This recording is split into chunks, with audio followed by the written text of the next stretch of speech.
Jumpa lagi dengan Dr. Dirga. Hari ini kita akan membahas tentang bagaimana menyimpan insulin pena di rumah yang baik dan benar berdasarkan Pedoman Teknik Penyuntikan Insulin Indonesia tahun 2017. Nah, sebelum kita menyimpan, pertimbangkan insulin itu belum akan digunakan atau sudah akan digunakan. Apabila insulin belum akan digunakan, maka simpan di lemari pendingin pada suhu antara 2-8 derajat Celcius.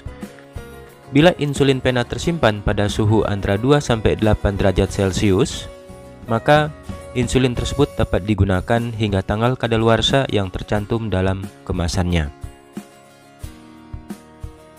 Sedangkan insulin pena yang sedang digunakan tidak dianjurkan, bahkan tidak dibolehkan menyimpan kembali di lemari pendingin dan hanya dapat digunakan hingga 4 minggu atau kurang dari 28 hari.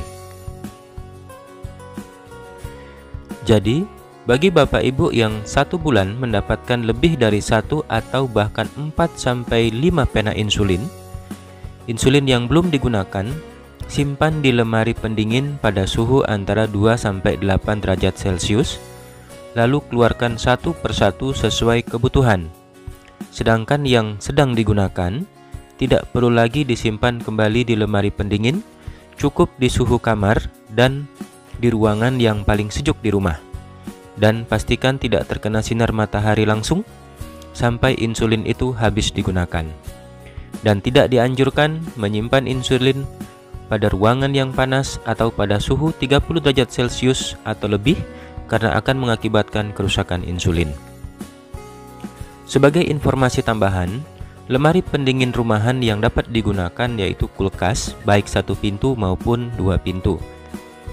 Pada kotak freezer biasanya pada suhu minus 18 derajat Celcius, jadi tidak boleh menyimpan insulin di tempat itu. Sedangkan kotak di bawahnya rata-rata mempunyai suhu 5 derajat Celcius. Jadi, simpanlah di salah satu kotak penyimpanan dalam kulkas, pastikan di tempat yang aman, bebas dari jangkauan anak-anak.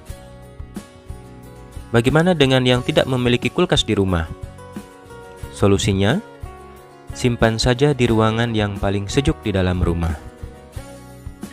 Forum for Injection Teknik Indonesia merekomendasikan: yang pertama, insulin yang belum digunakan disimpan di lemari pendingin pada suhu 2-8 derajat Celcius, dapat digunakan sampai tanggal kadaluarsa yang tertera di kemasannya. Yang kedua, bila tidak memiliki lemari pendingin insulin yang masih baru, dapat disimpan di tempat yang paling dingin di rumah. Yang ketiga, insulin yang sudah digunakan disimpan di tempat yang sejuk dan tidak terkena sinar matahari secara langsung. Yang keempat, insulin yang sudah pernah beku sama sekali tidak boleh digunakan lagi. Yang kelima, jangan gunakan insulin setelah tanggal kadaluarsa yang tertera pada insulin baik vial, pena maupun cartridge. Yang keenam, hindari suhu ekstrim seperti meletakkan insulin di tempat yang terpapar sinar matahari langsung, di dalam mobil selama mobil diparkir, di dalam bagasi sepeda motor, mobil atau pesawat, di atas barang-barang elektronik lainnya baik TV tabung, tape, pemutar CD maupun DVD. Sampai jumpa di edukasi berikutnya. Bagaimana menyimpan insulin saat bepergian ke luar kota.